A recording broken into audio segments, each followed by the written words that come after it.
તો આ વિડીયોમાં આપણે objective resolution mostly objective resolution, written constitution versus unwritten constitution, rigid constitution versus flexible constitution, federal constitution versus unitary,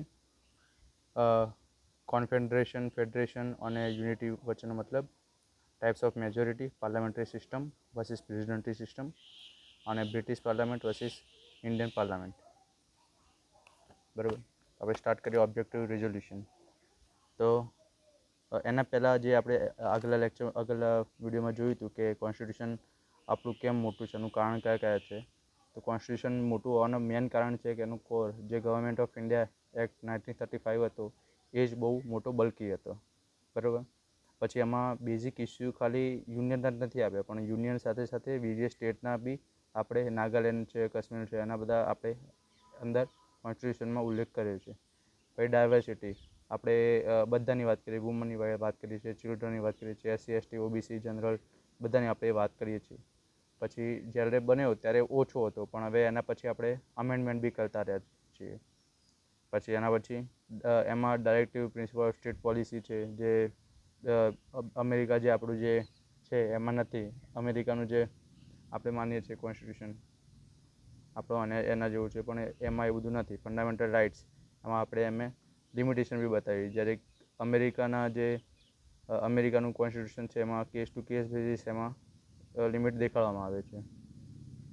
પછી various provision taken from another country, આપણે બીજા બધા આપણે જે આગલા વિડીયોમાં જોયું હતું એ પ્રમાણે આપણે બીજા બધા પ્રોવિઝન પણ બીજા બધા કન્ટ્રીમાંથી લીધેલા છે. બરાબર, હવે આ જોઈએ ઓબ્જેક્ટિવ રિઝોલ્યુશન. તો ઓબ્જેક્ટિવ રિઝોલ્યુશન એટલે એ ઇન્ટ્રોડ્યુસ કરવામાં આવ્યું હતું 13 ડિસેમ્બર 1946ના રોજ જવાહરલાલ નહેરુના દ્વારા, અને પાસ થઈ ગયું 22 જાન્યુઆરી 1947ના રોજ. આ કેમ ઓબ્જેક્ટિવ રિઝોલ્યુશન, આપણને એવું લાગશે કે ભાઈ આમાં ઇન્ટ્રોડ્યુસ કરવામાં આવ્યું અને પાસ થતાં આટલી બધી વાર લાગી, કારણ કે પછી આપણે એવું ઈચ્છતા હતા કે ભાઈ પાકિસ્તાનની જે માંગ કરી રહ્યા પણ એ પણ આમાં ઓબ્જેક્ટિવ રિઝોલ્યુશનમાં ભાગ લે અને એમાં સાથ આપે, એટલે આપણી જે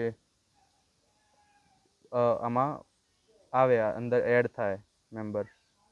બરાબર, ઓબ્જેક્ટિવ રિઝોલ્યુશન એટલે શું હતું, એ ઓવરઓલ દેખાડતું હતું કે ભાઈ આપણો દેશ કેવો હશે, કેવી રીતે ચાલશે. આપણે એવું માનીએ ને કે ભાઈ આ છોકરો કેવો હોવો જોઈએ, ટિપિકલ છોકરો તો આમ સારો દેખાવડો હોવો જોઈએ, કે સારી રીતે વાત કરતો હોવો જોઈએ, ડાર્ક હોવો જોઈએ, એ પ્રમાણે આમાં આપણો દેશ કેવો હોવો જોઈએ, તો કે ડેમોક્રેટિક હોવો જોઈએ, રિપબ્લિક હોવો જોઈએ, સોવરેન હોવું જોઈએ. એટલે એ પ્રમાણેની બ્લુ પ્રિન્ટ આપણે આપી હતી in the form of resolution. બરાબર, ઉદ્દેશ ઠરાવ. પછી આપણે એવું બી ઉદ્દેશ ઠરાવમાં બી એવું બી કહી દેવાનું કે ભાઈ ફ્રીડમ ઓફ સ્પીચ હોવી જોઈએ, વર્ક હોવી જોઈએ, પીસ હોવું જોઈએ. એટલે આપણે જનરલ આપણો દેશ કેવો હશે એનું માળખું ટૂંકમાં આપણે ઓબ્જેક્ટિવ રિઝોલ્યુશન દ્વારા, બ્રોડ આઉટલાઇન ઓબ્જેક્ટિવ રિઝોલ્યુશન દ્વારા આપણે બહાર પાડી હતી. એમાં the idea philosophy of Indian constitution was representation in the form of objective resolution, which was put forward by Pandit Jawaharlal Nehru in first session of constitution. આપણે પહેલાં વાત હતી ને, ફર્સ્ટ સેશન ક્યારે થયો હતો, 13 ડિસેમ્બર 1946ના રોજ. તો ત્યારે આ ઓબ્જેક્ટિવ રિઝોલ્યુશન મૂકી દેવામાં આવ્યું હતું અને અડોપ્ટેડ કર્યું હતું 22 જાન્યુઆરી 1947ના રોજ.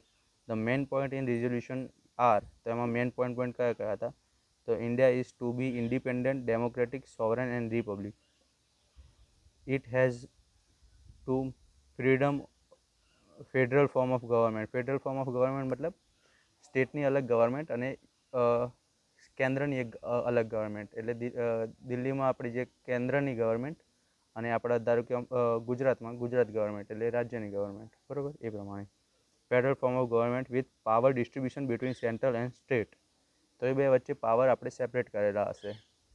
કેવી રીતે, તો આર્મી કોના હેઠળ, કે યુનિયન હેઠળ, પણ કે પોલીસ કોના કંટ્રોલમાં, સ્ટેટના કંટ્રોલમાં. એ પ્રમાણે એવી રીતે પાવર વેચેલા છે. બરાબર, એના પછી to provide for freedom of thought, expression and belief, vocation, association and action. બરાબર, એટલે આપણે ફ્રીડમ આપવામાં આવશે બોલવાની, શ્રદ્ધામાં માનવાની, વ્યવસાય કરવાની, એસોસિએશન ઊભું કરવાની, એ બધામાં આપણે છૂટ આપવામાં આવશે, ફ્રીડમ આપવામાં આવશે. એના પછી આના સાથે also guaranteed and secure to all people India justice social political અને ઇકોનોમિકલ જસ્ટિસ આપવામાં આવશે, સોશિયલ પોલિટિકલ અને ઇકોનોમિકલ, અને ઇક્વિટી ઓફ સ્ટેટસ અને ઓપોર્ચ્યુનિટી એ પણ આપવામાં આવશે.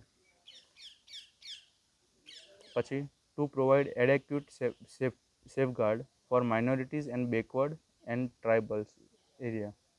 તો શું જે બેકવર્ડ છે, જે માઇનોરિટી છે, એમને પૂરતી સલામતી આપવામાં આવશે, એવું અમે બ્લુ પ્રિન્ટમાં આપણે કીધું હતું. એના પછી to attend rightful and honour space in the world and contribute in the promotion of world peace and welfare of mankind. બરાબર, એટલે વર્લ્ડ પીસ માટે અને કલ્યાણકારી માનવજાત માટે તમે કામ કરી શકો, તમે એમાં જઈ શકો. બરાબર, તમે અટેન્ડ કરી શકો, એવું આમાં કહેવામાં આવ્યું હતું. તો આપણે શું હતું ઓબ્જેક્ટિવ ટૂંકમાં શોર્ટમાં કહીએ તો ઓબ્જેક્ટિવ રિઝોલ્યુશન શું હતું? The blueprint of India broad outline of free India, કે ફ્રી ઇન્ડિયા કેવું હશે. ટૂંકમાં કેવું હતું? Democratic republic, sovereign, freedom of thought, expression, પછી એડેક્યુટ સેફગાર્ડ ફોર માઇનોરિટીઝ, એના પછી attend rightful place honour place in the world and contribute promotion of world peace. તમે આવું કરી શકો એવી બ્રોડ લાઇન અમને આપી હતી. બરાબર, હવે બે વસ્તુ વિશે આપણે વિચારવાનું કે ભાઈ કોન્સ્ટિટ્યુશન આપણે અમલમાં થયું અને બનાવ્યું એ આવશે પાછળ, પણ હું તમને અત્યારથી જ કહી દઉં. જો કોન્સ્ટિટ્યુશન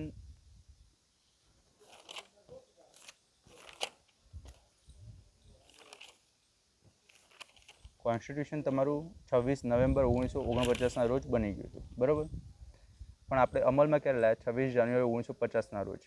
26 નવેમ્બર 1950ના રોજ બન્યું, આપણે એડોપ્ટ કર્યું, એનેક્ટ કર્યું, અને 26 જાન્યુઆરી 1950ના રોજ આપણે એન્ફોર્સ લાવ્યા, એટલે આપણે લાગુ કર્યું. એટલે એ કેવી રીતે જોઈ શકાય?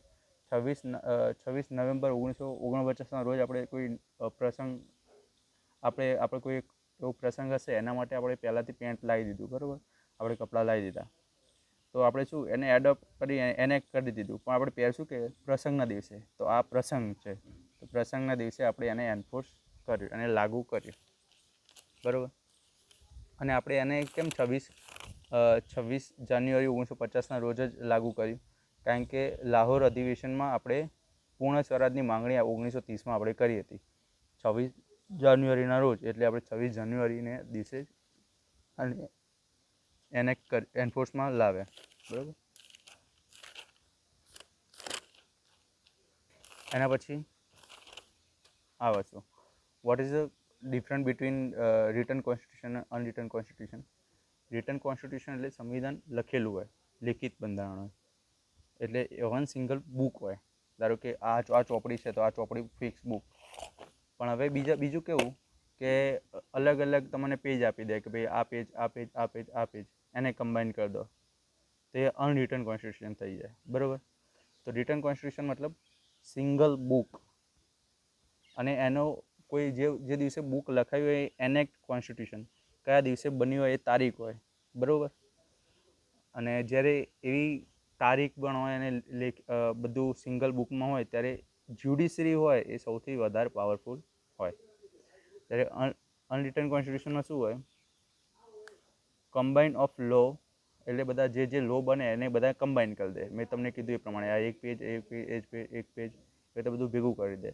કમ્બાઈન ઓફ લો એને એરિયા કોન્સ્ટિટ્યુશન કહે. એમાં નો સિંગલ બુક ના હોય, એ હંમેશા ઇવોલ્વ થતું રહે, ગમે ત્યારે પેજ એડ થતા રહે. આમાં બી આપણે પેજ એડ થતા રહે, પણ આપણે એક સિંગલ બુક જ કહેવાય. બરાબર, પછી જ્યુડિશરી હેઝ લો પાવરફુલ, કારણ કે જ્યુડિશરી લો પાવરફુલ છે, જ્યારે અહીંયા પાર્લામેન્ટ હોય એ બહુ વધારે પાવરફુલ હોય. Return constitution is one who article and provision are codified into single legal document. મતલબ ટૂંકમાં એ જ કહેવા માગે છે, સિંગલ લીગલ ડોક્યુમેન્ટ હોય જ્યાં પ્રોવિઝન હોય એ કોડિફાય હોય સિંગલ બુકમાં. The provision in unwritten constitution, unwritten કોન્સ્ટિટ્યુશનમાં are not codified in a single legal document. In written constitution generally the constitution is a supreme and not a parliament. Written constitution ત્યાં judiciary powerful હશે, parliament નહીં powerful હોય, જ્યારે આમાં parliament is સુપિયર. બરાબર. પછી written constitution is એનેક્ટ, એટલે કોઈ બનાવ્યું હોય સ્પેસિફિક બોડી દ્વારા. આપણી કોને બને હતું? કોન્સ્ટિટ્યુશન એસેમ્બલી દ્વારા ફિક્સ ડેટે બનાવ્યું હતું. બરાબર. જ્યારે આ શું હોય? આ ઇવલ્ડ ડોક્યુમેન્ટ હોય.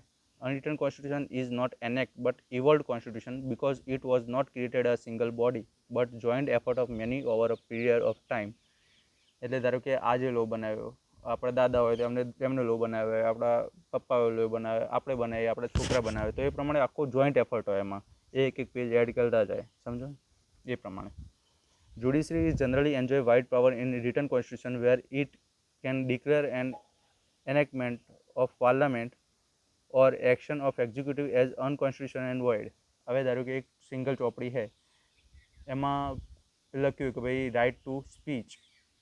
હવે રાઇટ ટુ સ્પીચ, હવે આપણે આપણી વાત જ ના મૂકી શકીએ અને કોઈ પાર્લામેન્ટ દ્વારા એવો કોઈ કાયદો બનાવવામાં આવે તો એ જ્યુડિશરી એને એવું કહી દે કે ભાઈ તમારું જે તમારા સરકારને એવું કહી દે, ગવર્મેન્ટને, કે તમારા દ્વારા બનાવેલો કાયદો ખોટો છે. બરાબર. એ એના જોડે પાવર હોય રિટન કોન્સ્ટિટ્યુશનમાં. જ્યારે અનરિટન કોન્સ્ટિટ્યુશનમાં એવો એમને પાવર મળતો નથી. ત્યાં પાર્લામેન્ટ પાવરફુલ કહેવાય. આમાં લખ્યું છે in the unwritten constitution judiciary has limited power as it can not declare the enactment of legislator as unconstitutional. એટલે એને અનકોન્સ્ટિટ્યુશનલ જાહેર કરી શકે નહીં. In written constitution difference is made between constitution and other law. હવે others લો, આપણે બીજા કોઈ કાયદા બનાવીએ એ કોન્સ્ટિટ્યુશનની બુકમાં આવશે નહીં, એ અધર લોમાં આવશે. બરાબર. અને અનરિટન કોન્સ્ટિટ્યુશનમાં એવું કંઈ ડિફરન્ટ હોતો નથી લો અને કોન્સ્ટિટ્યુશનના વચ્ચે. In unwritten constitution not such distinguished because each and every enactment of British Parliament is considered to be a part of their constitution. બરોબર. પછી written constitution give birth a federal or unitary government. Federal એટલે આપણે તમને સમજાવ્યું પ્રમાણે state government અને union government. જ્યારે unitary government એટલે ખાલી કેન્દ્ર દ્વારા ચાલતી સરકાર. અને unwritten constitution gives birth to unitary government. એટલે એમાં રિટર્ન હશે તો ફેડરલ બી હોઈ શકે અને યુનિટરી બી હોઈ શકે, પણ જ્યારે અનરિટર્ન હોય ત્યારે હંમેશા યુનિટરી જ હોય.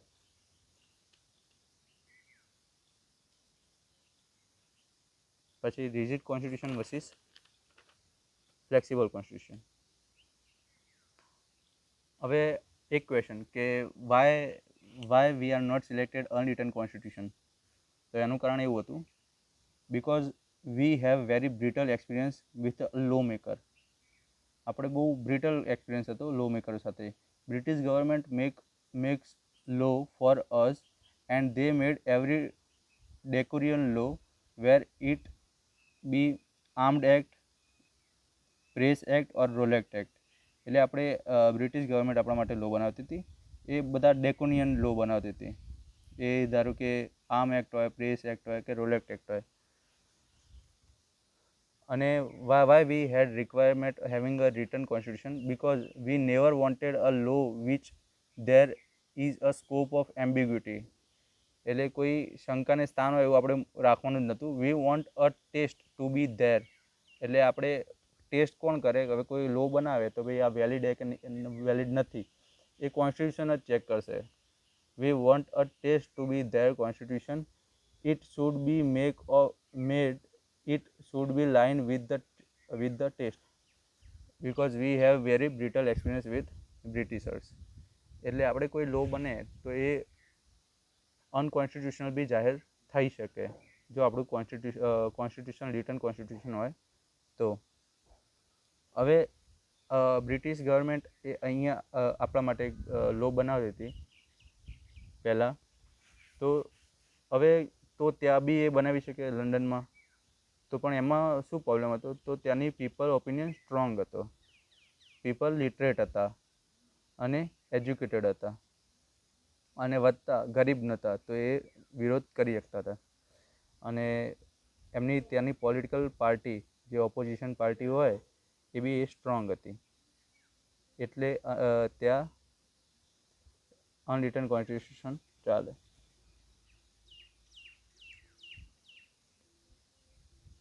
બરોબર.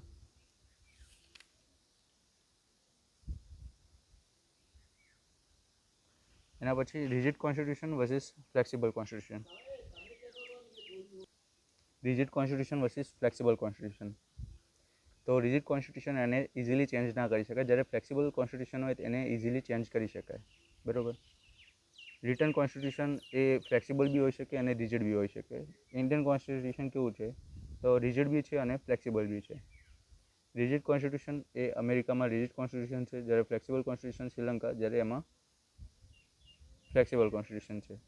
બંને રિટર્ન જ કોન્સ્ટિટ્યુશન છે. આપણે કીધું કે રિટર્ન કોન્સ્ટિટ્યુશન રિજિડ બી હોઈ શકે, ફ્લેક્સિબલ બી હોઈ શકે. રિજિડ શેમાં છે અમેરિકામાં, ફ્લેક્સિબલ શેમાં છે શ્રીલંકામાં. Rigid constitution is one changing can not be brought easily. એટલે એમાં ચેન્જ કરવો એ કાઠો પડે. If in contest to federal it require approval of central as well as state that to be special process and majority. એટલે rigid constitution એટલે કેવું કે ધારો કે તમે ચેન્જ ઇઝીલી ના લઈ શકો. હવે યુનિયન ગવર્મેન્ટ હોય અને સ્ટેટ ગવર્મેન્ટ હોય, તો જો ઇઝીલી પેલા લાવી શકતા હોય તો યુનિયન શું કરે, યુનિયન બધો પાવર પોતાના જોડે કેન્દ્રીકૃત કરી દે.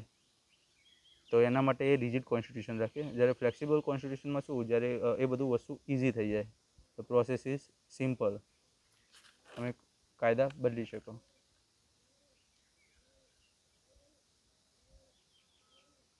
હવે વાત federal constitution versus unitary constitution. મેં તમને સમજાવ્યું એ પ્રમાણે ફેડરલનો મતલબ શું કે ત્યાં સ્ટેટ ગવર્મેન્ટ પણ હશે અને યુનિયન ગવર્મેન્ટ પણ હશે. બંને જોડે અલગ અલગ પાવર હશે. અને યુનિટરી કોન્સ્ટિટ્યુશનનો મતલબ શું, ત્યાં ખાલી કેન્દ્ર હશે, કેન્દ્ર સરકાર હશે. બરાબર. જે વધારે પાવરફુલ હશે. આમાં શું, ફેડરલમાં બંને સરકાર હશે, કેન્દ્ર સરકાર પણ હશે અને રાજ્ય સરકાર પણ હશે. અને બંનેના પાવર વેચેલા હશે. બંને એકબીજામાં દખલ કરતા નહીં હોય. ફેડરલ કોન્સ્ટિટ્યુશન હવે જોઈએ. Federal constitution versus unitary constitution. Federal constitution are usually rigid, છતાં ઇન્ડિયાની કોન્સ્ટિટ્યુશન છે a mix of rigidity and flexibility છે. કેમ?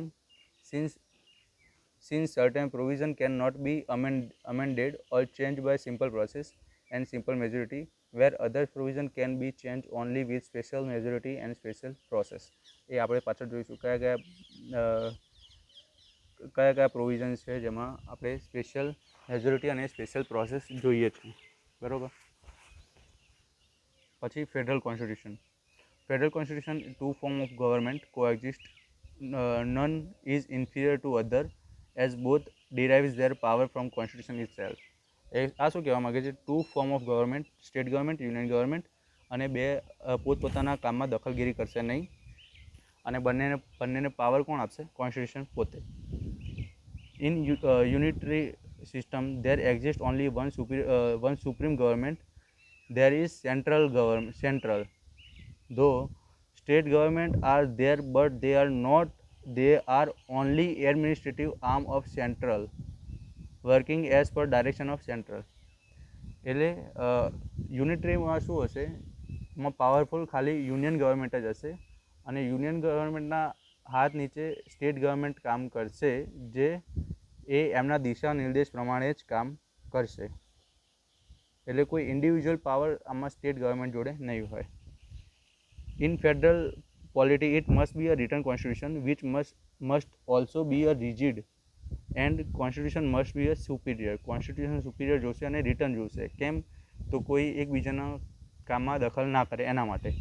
In unitary constitution is a flexible constitution, though it can be a written or unwritten. હવે unitary constitution હોય તો એમાં એ flexible constitution હોય તો એ રિટર્ન બી હોઈ શકે અને અનરિટર્ન બી હોઈ શકે. In federal system, there must be an independent Supreme Court as an arbitrator of any dispute between central and state. એટલે આમાં જે હશે જે જ્યુડિશરી એ પાવરફુલ હોવી જોઈએ અને ઇન્ડિપેન્ડન્ટ હોવી જોઈએ. જે હવે સ્ટેટ અને યુનિયન વચ્ચે જો પ્રોબ્લેમ થાય તો એને સોલ્વ કોણ કરશે? એ સુપ્રીમ કોર્ટ કરશે. In unwritten constitution judiciary is not that much powerful. Example તરીકે UK judiciary can not overturn of act of લેજિસ્લેચરના કોઈ બી એક્ટ ઉપર જ્યુડિશરી એને ઓવરટર્ન ના કરી શકે, એને કેન્સલ ના કરી શકે. બરાબર.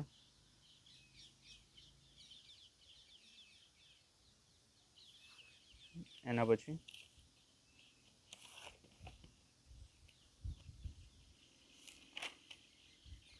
પછી આ વસ્તુ મહાસંઘ, ફેડરેશન અને યુનિટરી. કોન્ફેડરેશનનો મતલબ an organisation that consist of a number of parties or a group united in alliance or league. બરાબર. હવે કેટલાક એગ્રીમેન્ટ કરવા, જેવા કે defence, external affairs, open market, common policy, તો એ બધા લોકો, બધી કન્ટ્રીઓ ભેગી થાય અને આ પ્રમાણે પોતાના અગ્રીમેન્ટ બનાવે. બરાબર. જ્યારે યુએસએસઆરના ભાગ પડ્યા ત્યારે બહુ બધા દેશ છૂટા પડ્યા. એમાંથી કેટલાક દેશો ભેગા થઈને શું બનાવ્યું? કોન્ફેડરેશન બનાવ્યું હતું.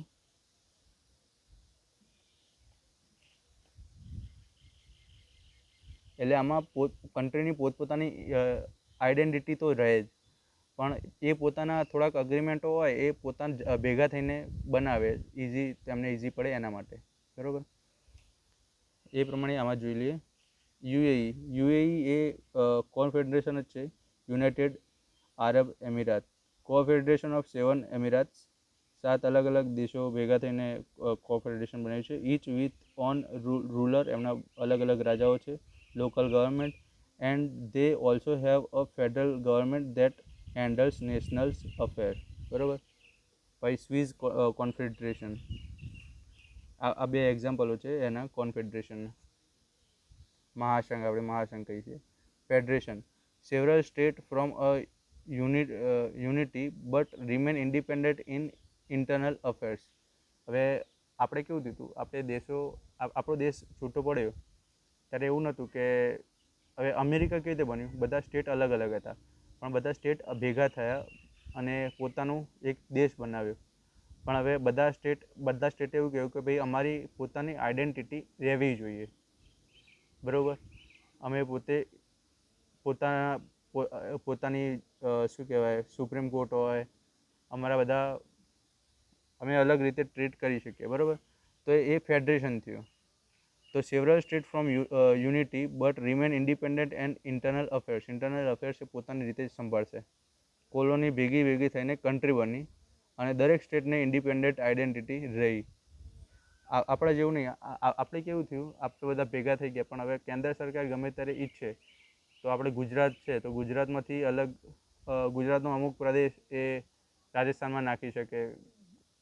બરાબર. તો પોતાની આઈડેન્ટિટી ના રહે.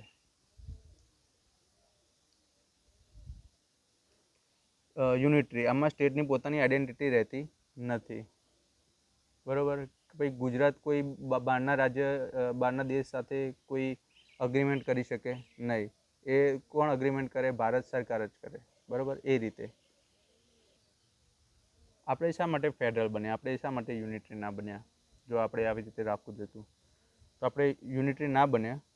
જો ક્વેશ્ચન આ રીતે પૂછાયેલો હતો યુપીએસસીમાં, India is not explicitly federal. There are no words India is federal. The word used is union of state. તો federalism is basic structure of the Indian constitution. Indian કોન્સ્ટિટ્યુશનનું બેઝિક સ્ટ્રક્ચર જ છે federalism. But still we maintain federal spirit. Why we are not saying India is federal? આપણે એવું કેમ નહીં કહેતા કે ભાઈ ઇન્ડિયા ફેડરલ છે? જો ઇન્ડિયા ફેડરલ કેમ છે એના પાછળના પહેલાં કારણો. તો એના પહેલું હિસ્ટોરિકલ કારણ, હવે આપણે 562 રજવાડા હતા, આપણે એમના જોડેથી વસ્તુઓ લઈ લે ભારત સંઘ, તો આપણે જોડાત જ નહીં, આપણે ડાયરેક્ટ યુનિટરી થઈ જાત. તો એ બધા રાજા પોતાની આઈડેન્ટિટી રાખવા માગે જ, તો એટલે સરદાર પટેલે એમને ફેડરલનું વચન આપ્યું કે ભાઈ તમે પોતાની આઈડેન્ટિટી રાખી શકો. જો પ્રિન્સલી સ્ટેટ ઇન્ડિયા જોડે જોઈન થવા ના માગતા હોય, કારણ કે પાવર ત્યાંનો એમના જોડે જતો રહે, તો ત્યાંની આઈડેન્ટિટી પણ લૂઝ થઈ જાય. એટલે તેમનો પાવર ના જતો રહે એ જગ્યામાં અને એ લો બનાવી શકે ત્યાંનો અને ત્યાંનું એડમિનિસ્ટ્રેશન કરી શકે, એટલે આપણે ફેડરલ બનાવ્યું. એક હિસ્ટોરિકલ કારણ આ હતું. બીજું એક કારણ હતું land of diversity. there is so many cultures exist. Demand of every region is very difficult to this much of diversity, this much different between demand. તો કેવું હતું કે this much different demand can not be fulfilled by center only. તો land of diversity જે આપણે જિયોમેટ્રિકલ region હતું, geographical region, બરાબર. એના પછી કલ્ચર રીજન. તો ઇન્ડિયામાં એટલા બધા કલ્ચર હતા એને લોકલ ગવર્મેન્ટ એને અન્ડરસ્ટેન્ડ કરી શકે અને એ પ્રમાણે કામ કરી શકે. ધ પ્રોબ્લેમ હવે એટલે જિયોગ્રાફિકલ રીજન હતા કે પંજાબનો પ્રોબ્લેમ ખાલી પંજાબના માણસો સમજી શકે, કે ભાઈ રાજસ્થાનમાં વધારે રાજસ્થાનના પ્રોબ્લેમ રાજસ્થાનની પબ્લિક જ વધારે, રાજસ્થાનની ગવર્મેન્ટ વધારે સમજી શકે. બિહારમાં કે પૂર આવે તો બિહાર ગવર્મેન્ટ સમજી શકે. તો દિલ્હીવાળા માણસો દિલ્હીથી અન્ડરસ્ટેન્ડિંગ થોડુંક કાઠું પડી જાય, તો એ ત્યાંની સ્ટેટ ગવર્મેન્ટ જોડે પાવર હોવો જોઈએ. પછી કલ્ચર રીજન. વેન ઇન્ડિયા વૈવિધ્યસભર કન્ટ્રી છે, ડાયવર્સ કન્ટ્રી છે in many different culture. Geographical difference is good to local government establish and there given freedom of maintenance there identity. તો ત્રણ રીઝન હતા, જિયોગ્રાફિકલ રીઝન, કલ્ચર રીઝન અને historical reason. એના કારણે આપણે તો એ ત્રણ રીઝનના કારણે આપણે ફેડરલ રાખ્યો. હવે કેવું કે આપણે rigidity and legalism was considered to be two serious weaknesses of federal arrangement according to Dr. B.R. Ambedkar. Therefore, he did not want India to be declared a federal arrangement explicitly, rather than they use word union of state, so that no state get a right to break away or succeed from it. That is, Indian federal is union and indestructible. એટલે આપણે એવું નામ ના આપ્યું federal, પણ આપણે ફેડરલની જગ્યાએ word આપણે યુઝ કર્યો, the union of state. India is union of state, not આપણે સ્પેસિફિક એવું ના કહ્યું કે વી આર ફેડરલ. જો આપણે ફેડરલ કહીએ તો રાજ્યો શું એમના જોડે સક્સીડ થવાનું, એટલે બ્રેક હવે બહાર નીકળવાનો ચાન્સ એમના જોડે રાઇટ હોય. આપણે ડૉક્ટર બી આર આંબેડકરે એવો વર્ડ ફેડરલ યુઝ ના કરીને એમને union of state word use કર્યો. હવે ફેડરલ અને યુનિયન ઓફ સ્ટેટ વચ્ચે ફરક શું? તો ફેડરલનો મતલબ શું કે બધા સલાડ, તો કાકડી હોય, ટામેટું હોય, બધા અલગ અલગ ભલે કચુંબરમાં હોય પણ અલગ અલગ પોતાની આઈડેન્ટિટી હોય. પણ હવે બધું કાપીને દાળમાં નાખી દીધું તો બધું દાળ થઈ ગયું, બરાબર. એને અલગ આપણે કરી શકીએ નહીં. ગ્રેવી સમજી લો એ પ્રમાણે. તો આમાં ફેડરલમાં સ્ટેટ જોડે એટોનોમી હોય કે એ જુદા પડી શકે, પણ જ્યારે યુનિયન ઓફ સ્ટેટ બની જાય તો એના જોડે અલગ થવાની, સક્સેડ થવાની કંઈ થઈ શકે નહીં. એ એની પોતાની આઈડેન્ટિટી ગુમાવી દે. ફેડરલ હોય તો આપણે એની સાઇઝ, નામ, બાઉન્ડ્રી એ બધું ચેન્જ કરી શકીએ નહીં. સેન્ટ્રલ ચેન્જ કરી શકીએ નહીં. આપણે રાખ્યું તો ઇન્ડિયાને આ રીતે ડિઝાઇન ન કર્યું, કારણ કે we want a state have to be autonomy, but we want to be state has not bigger than country. આપણે શું ઈચ્છ્યું કે ભાઈ આપણે સ્ટેટને એટોનોમી આપી, એની આઈડેન્ટિટી આપી, પણ આપણે એવું નહોતા ઈચ્છતા કે ઇન્ડિયા જે સ્ટેટ હોય એ ઇન્ડિયા કરતાં મોટા બની છે. એટલે આપણે વર્ડ્સ આપ્યો યુનિયન ઓફ સ્ટેટ. આમ તો federal system not only ensures the efficiency of a country but also recognize national unity with a regional autonomy. એટલે આપણે ટૂંકમાં આપણે એવું નથી ઈચ્છતા કે ફેડરલ નામ આપીને રાજ્યો પોતાની આઈડેન્ટિટી, આપણે એવું ઈચ્છતા હતા કે રાજ્યો પોતાની આઈડેન્ટિટી રાખે પણ એ પોતે દેશ કરતાં મોટા ના બની જાય. તો જે અત્યાર સુધી સમજ્યા એનું એકવાર ફરી રિકેપ કરી લઈએ.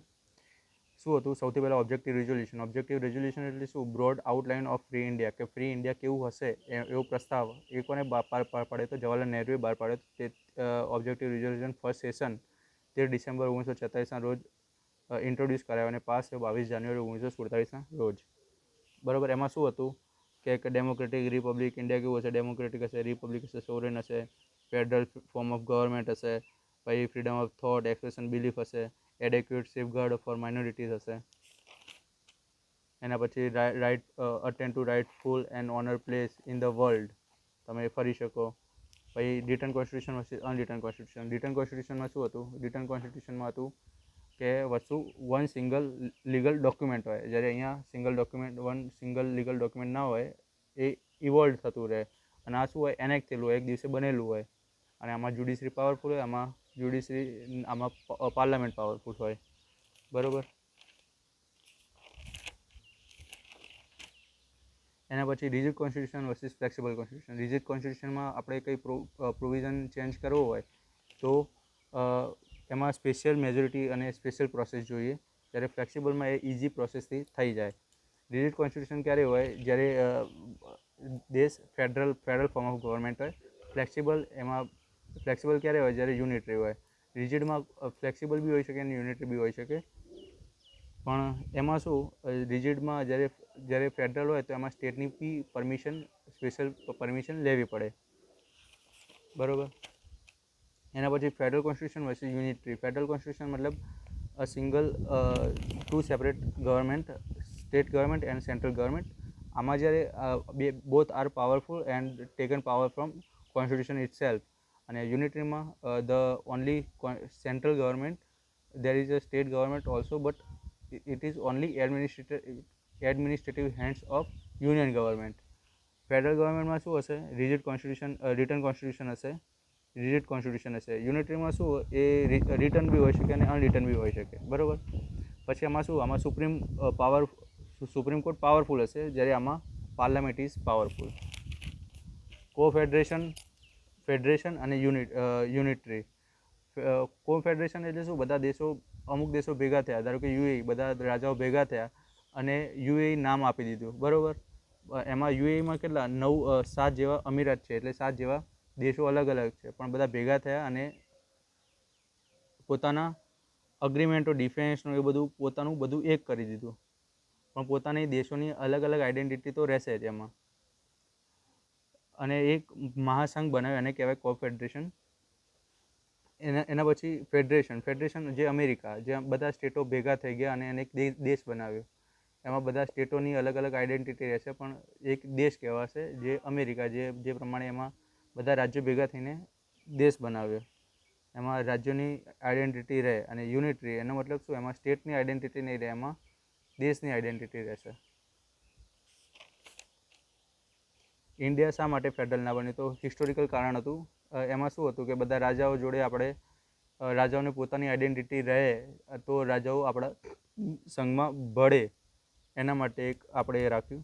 પછી એના પછી લેન્ડ ઓફ ડાયવર્સિટી. ભાઈ આપણો એરિયા વધારે છે, તો આપણે શું ઈચ્છતા કે ભાઈ ખાલી કેન્દ્ર સરકાર એ બધું મેનેજ ના કરી શકે, એટલે આપણે સ્ટેટ ગવર્મેન્ટની જરૂર પડે. તો જિયોગ્રાફિકલ રીઝન અને કલ્ચરલ રીઝન, કે ભાઈ બધાનું કલ્ચર અલગ અલગ છે, તો લોકલ ગવર્મેન્ટ હોવાના કારણે તો એમને થોડાક બેનિફિટ રહે, ત્યાંનો ફ્રીડમ ઓફ મેન્ટેનન્સ અને તેમની આઈડેન્ટિટી જાળવી રાખે. એના માટે 3 reason: historical reason, geographical reason અને કલ્ચરલ રીઝન. બરાબર. 3 રીઝનના કારણે આપણે ફેડરલ સિસ્ટમ અપનાવી. આપણે શા માટે ફેડરલ હતા? આપણે કેમ સ્ટેટમેન્ટમાં વર્ડ્સ આપણે એવો યુઝ ના કર્યો? Federal, India is federal. આપણે ડૉક્ટર બી આર આંબેડકર એ કીધું કે India is union of the state. Words એવું કેમ આપ્યું? કારણ કે પછી રિજિડિટી એન્ડ લીગલિઝમ, એટલે આ લીગલ થઈ ગયું કે ભાઈ અમે ફેડરલ છીએ, તો ભાઈ સ્ટેટે એવું પોતાની આઈડેન્ટિટી માગી શકે. તો એવી રીતે પોતાની આઈડેન્ટિટી ના માગી શકે, એટલે ડૉક્ટર બી આર આંબેડકરે વર્ડ્સ વાપર્યો, યુનિયન ઓફ સ્ટેટ. હવે આપણે જાણવાનું એવું રહ્યું, જ્યારે કોન્સ્ટિટ્યુશન એસેમ્બલી આપણી બની, બરાબર, આપણે આઝાદ થઈ ગયા 15 ઓગસ્ટ 1947ના રોજ. ઇન્ડિપેન્ડન્ટ એક્ટ દ્વારા આપણે આઝાદ થઈ ગયા. આપણે આઝાદ થયા એના પછી જે કોન્સ્ટિટ્યુશન એસેમ્બલી હતી એ તો રહી જ હતી. એ શું બનાવતી? ખાલી કોન્સ્ટિટ્યુશન બનાવતી. એના ચેરપર્સન હતા ડૉક્ટર રાજેન્દ્ર પ્રસાદ, ચેરપર્સન. અને હવે લેજિસ્લેટિવ બોડી બની, જે ભારત માટે, ફ્રી ઇન્ડિયા માટે લો બનાવતી હતી. એનેક્ટિંગ ધ લો બનાવતી હતી અને એના ચેરપર્સન હતા જીવી માળવંકર. અને આ કોન્સ્ટિટ્યુશન એસેમ્બલી ક્યાં સુધી બની? જ્યાં સુધી 26 નવેમ્બર 1949 સુધી આ ચાલ્યું, બરાબર. પછી કોન્સ્ટિટ્યુશન એસેમ્બલી ડિઝોલ્વ થઈ ગઈ અને લેજિસ્લેટિવ બોડી રહી હતી. અને પછી 1952માં ઇલેક્શન થયા, એના પછી નવી લેજિસ્લેટિવ બોડી ઇલેક્શન થ્રુ બની હતી.